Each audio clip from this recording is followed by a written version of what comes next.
जम्मू कश्मीर का प्रवेश स्थान डिस्ट्रिक्ट कठुआ में लखनपुर की बात कर रहा हूं। और लखनपुर एक ऐसा एरिया जहां पर तस्करी जो है, चाहे गो तस्करी की बात करें, नशा तस्करी की बात करें, तो तमाम जितने भी इस तस्करी में इन्वॉल्व होते हैं, इन तमाम तस्करों की नकेल कस चुके हैं एसएसपी कठुआ आरसी कोतवाल साहब। सीधा बातचीत करेंगे इनसे।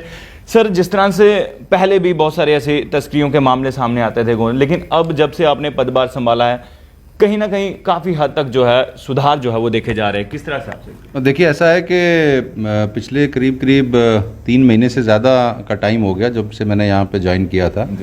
यहाँ पे जब हमने लोगों से बात की तो मेजर इश्यूज़ यहाँ पे जो लोगों ने हमें बताए, उसमें नारकोटिक्स, नशे की प्रॉब्लम का, बवाइन की स्मगलिंग की प्रॉब्लम का, और इलीगल माइनिंग का, और कोविड प्रोटोकॉल्स को इम्प्लीमेंट करने की जो गाइडलाइंस का, ये 3-4 इश्यूज जो है वो इमीडिएट हमारे सामने थे। गाय की तस्करी का जो सिलसिला कठुआ डिस्ट्रिक्ट में है, Kathua being the gateway of Jammu Kashmir union territory, Punjab के साथ हमारा बहुत बड़ा लंबा लैंड का बॉर्डर लगता है। मेजॉरिटी बोवाइंस आपका पंजाब और बाकी स्टेट्स के रास्ते आता है। कुछ लोग तस्करी में इन्वॉल्व हैं जो कठुआ बेस्ड हैं, उनके खिलाफ हम कार्रवाई भी करते हैं। कुछ लोगों को हमने पीएसए के लिए भी रिकमेंड किया हुआ है। और गाड़ियों में हर दिन आप देखते होंगे कि लखनपुर में चूंकि हमारा 24x7 का नाका है, वहाँ बहुत सारा तरह तरह की अलग अलग तरकीबों की तरह जो जानवर जो यहाँ से तस्करी में लेके जा रहे थे, हमने उनको रेस्क्यू किया है। पिछले 3 महीने में हमने करीब 60 के आसपास एफआईआर्स दर्ज की हैं, और जिसमें 410 से ज़्यादा के जानवरों को हमने रेस्क्यू किया हुआ है।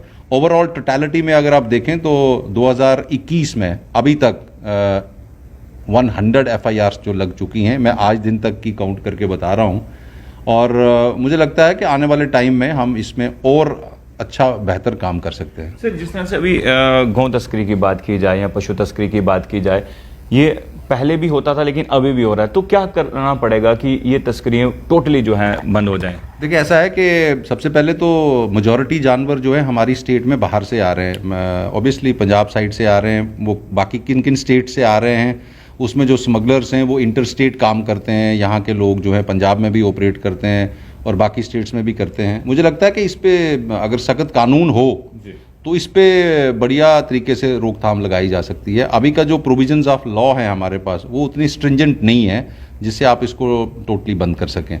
जम्मू कश्मीर का प्रवेश स्थान है लखनपुर सर, तो अगर कोविड टेस्टिंग की बात की जाए तो किस तरह से जो है कोविड टेस्टिंग जो वहाँ पर हो रही है? देखिए, ऐसा है कि पिछले 2 महीने से ज़्यादा का वक्त हो गया कि जब से स्ट्रिक्ट लॉकडाउन स्टार्ट हुआ था लखनपुर में, और उसमें करीब अभी ऑन एन एवरेज 7 से 8 हज़ार लोगों की टेस्टिंग की जा रही है, और उसमें 10 से 12 लोग ऑन एन एवरेज पॉजिटिव भी आते हैं। जितने भी वैष्णो माता की गाड़ियाँ आती हैं उनकी टेस्टिंग होती है।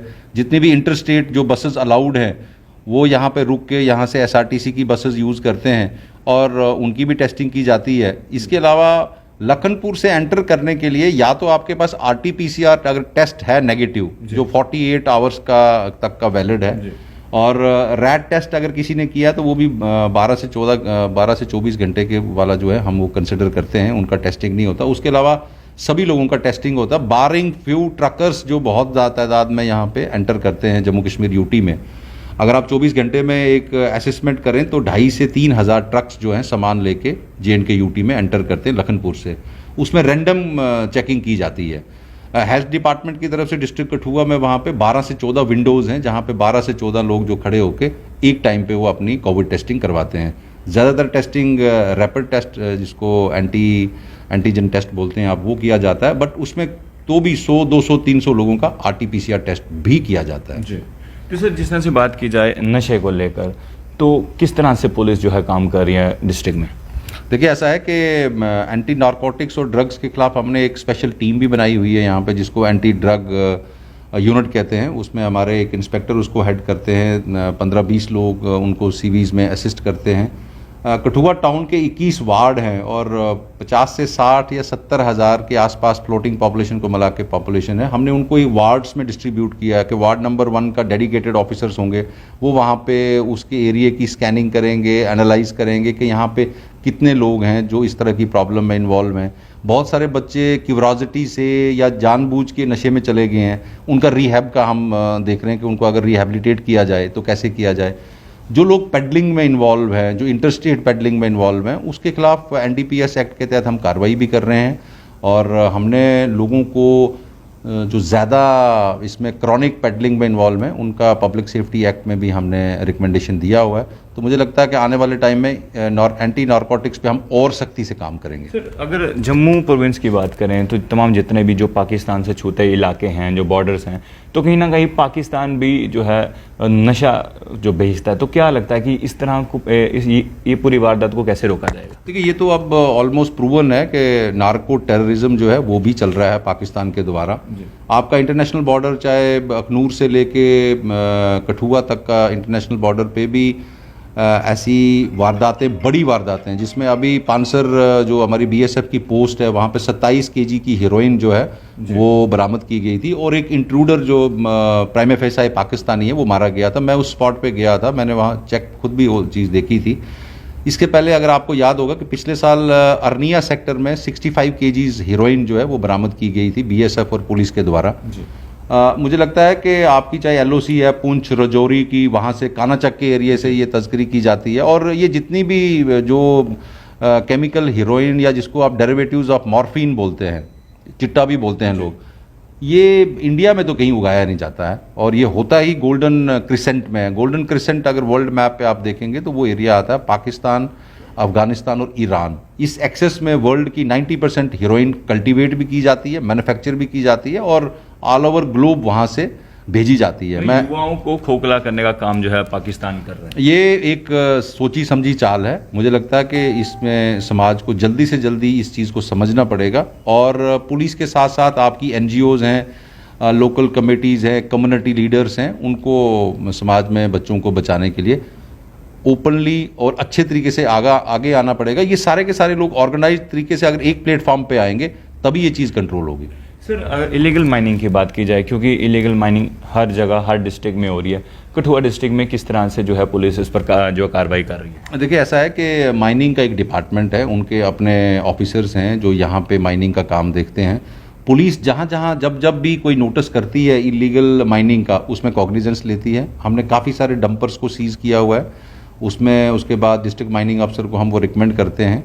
यहाँ पे कुछ ब्लॉक्स हैं जो गवर्नमेंट ने अलॉट किए हुए हैं कुछ प्राइवेट पार्टीज़ को, वो करते हैं। कई बार वो उसको एक्सीड भी करते हैं और गलत जगह माइनिंग करते हैं। हमने यहाँ के डिस्ट्रिक्ट माइनिंग अफसर को ये लिखा है कि वो डिमार्केट करें, वहाँ पे फ्लैग्स लगा दें कि कहाँ कहाँ तक कौन कौन माइनिंग कर सकता है, कहाँ कहाँ से नहीं कर सकता। वो प्रोसेस चल रहा है। मुझे लगता है कि आने वाले दिनों में वो क्लैरिटी जो है ऑन ग्राउंड भी आ जाएगी। कुछ समय पहले सर ये भी बातें सामने आई थी कि बिलावर क्षेत्र में जो है कुछ समय के लिए इंटरनेट बंद हुआ था, तो लोग सोशल मीडिया में विभिन्न प्रकार की टिप्पणियां कर रहे थे। तो क्या आप बता सकते हैं कि क्या कुछ? हाँ, मुझे भी बहुत सारे लोगों ने ये क्रॉस चेक किया था कि वहाँ पे कुछ लोगों ने बोला कि बड़ा लो स्पीड आपका वो चल रहा है। फिर लोगों ने ये कंप्लेंट की कि एयरटेल का इंटरनेट चल रहा है लेकिन जियो का बंद है। जब हमने सर्विस प्रोवाइडर से बात की तो कुछ टेक्निकल स्नैग था उसमें जिसकी वजह से वो हुआ था। एज सच वहाँ पे इस तरह का कोई और इंसिडेंट हमारे नोटिस में नहीं था। तो उस तरह से हमने चेक करके मेरे ख्याल में वो 24 आवर्स में रेस्टोर हो गया था। जम्मू कश्मीर का एक पवित्र स्थान माता सुकराला देवी का मंदिर, वहाँ पर भी सिक्योरिटी में काफ़ी ज़्यादा सुधार आए हैं, तो उस पर सर कुछ कहेंगे आप? देखिए, ऐसा है कि सुकराला माता जो है हमारी बिलावर में, वो बड़ा रेवरेड प्लेस है और 200-250 बल्कि 400-500 साल पुराना वो मंदिर है। वो लोगों की बहुत आस्था है, ना सिर्फ कठुआ के लोगों की, जम्मू से, सांबा से, कठुआ से, आपके इवन डोडा, भदरवा वाले एरिया से लोग आते हैं। ये माता मल रानी का स्थान है। बहुत सारे लोगों की ये कुलदेवी मानी जाती है, जैसे हमारे जम्मू कल्चर में हमारा सनातन का सिस्टम है। तो हमारी तरफ से वहाँ पे 4-5 लोगों का एक यूनिट 24/7 काम करता है जो वहाँ की सिक्योरिटी देखता है। इसके अलावा हमने SDPO बुलावर की एक स्पेशल ड्यूटी लगाई है कि जो वहाँ पे बारीदार हैं, लोग हैं, उनको कोई परेशानी नहीं आए और यात्रा वहाँ पे स्मूथली चले। वैसे लॉकडाउन में वहाँ पे भी बंद थी, अब थोड़ा सा उसको खोला गया है कि जहाँ पे लोग अब आना शुरू हुए। एक आखिरी सवाल रहेगा सर, हाईवे की बात की जाए तो ज़्यादातर एक्सीडेंट के केसेस सामने आते हैं, तो इस पे रोक लगाने के लिए कहीं ना कहीं, क्योंकि ओवर स्पीड जो है ज़्यादातर कारण माना जाता है, तो पुलिस इस पर क्या कार्रवाई कर रही है? देखिए, ऐसा है कि ये 44 किलोमीटर का स्ट्रेच है लौंडी मोड़ से लेकर लखनपुर तक जो हमारे पास है। और आप बिल्कुल सही कह रहे हैं। मैंने पिछले 4-5 साल का मैं डाटा एनालिसिस कर रहा था तो ये पता चल रहा था कि 70 से 80 लोग सिर्फ 40 किलोमीटर के स्ट्रेच पे अपनी जान गंवा रहे हैं और 2 से 2,500 लोग जो हैं ईयरली इसमें इंजर्ड हो रहे हैं। सबसे बड़ी बात यह है कि एक तो जब से ये नेशनल हाईवे बनी है 4 लेन, एक तो लोगों की टेंडेंसी बढ़ गई है कि फास्ट ड्राइव करना। मैंने national highway authority of India के जो यहाँ के जम्मू के जो इंचार्ज हैं उनको बुलाया था, उनसे बात भी की थी और उनको ये बताया था कि रोड इंजीनियरिंग में कहीं कहीं प्रॉब्लम है, कहीं पे लोगों ने खुद ही उसको कटआउट्स बना के वो शॉर्टकट मारते हैं और लोग जो है यू टर्न को नहीं यूज़ करते हैं। एक तो वो चीज़ है। दूसरा मेरा मानना है कि ट्रैफिक बड़ी है और जो साइड लेन होती है, फोर लेन के साथ साथ एक साइड लेन जिसको सर्विस लेन कहते हैं, वो भी इस स्ट्रेच पे नहीं है। मुझे लगता है कि वो भी एक बहुत बड़ा कारण है यहाँ पे एक्सीडेंट्स का। और ट्रैफिक पुलिस को भी हमने रिक्वेस्ट की है कि वो स्पीड कंट्रोलर्स जो उनके पास मशीन्स हैं, स्पीड गन्स होती हैं, वो इस्तेमाल करें ताकि लोगों की स्पीड कम हो, क्योंकि national highway authority of India कहती है कि 4 लेन पे आपकी जो छोटी गाड़ी है वो 80 किलोमीटर पर आवर की स्पीड से ज़्यादा नहीं चलनी चाहिए और बड़ी गाड़ी जो है, जो ट्रकर्स हैं, डंपर्स हैं या बसेस हैं, वो 60 की स्पीड से नहीं चलनी चाहिए। आपने खुद भी देखा होगा, आप जम्मू से आए हैं, कि हर गाड़ी छोटी बड़ी अपनी स्पीड को एक्सीड कर रही है। इवन मारुति 800 जो 60 से 70 की स्पीड पे चलनी चाहिए, लोग उसको 100-110 पे चलाते हैं। और जब वहाँ पे रोड इंजीनियरिंग की गलती हो, रोड इंजीनियरिंग में प्रॉब्लमेटिक हो, आपकी आगे से गाड़ी जो है अनफॉर्चुनेटली कोई अगर रॉन्ग साइड से आ रहा है तो स्प्लिट ऑफ सेकंड्स आपके पास टाइम नहीं है इतनी ओवर स्पीड में अपने आप को बचाने के लिए। मुझे लगता है कि ये 2-4 कारण हैं जिससे इस रोड पे एक्सीडेंट्स हो रहे हैं। चलिए शुक्रिया। गोद तस्करी चाहे नशा तस्करी की बात की जाए, नकेल कस चुके हैं एसएसपी कठुआ आरसी कोतवाल। बातचीत कर रहे थे। आपको क्या लगता है ये खबर देकर? आप अपनी राय जरूर कमेंट बॉक्स में रखिएगा। तमाम जम्मू कश्मीर की बड़ी खबरें लेकर मैं आपके सामने फिर से हाजिर होऊंगा। आप लोग देखते रहिए जम्मू परिवर्तन। कैमरामैन अभिषेक कुमार के साथ। जय हिंद।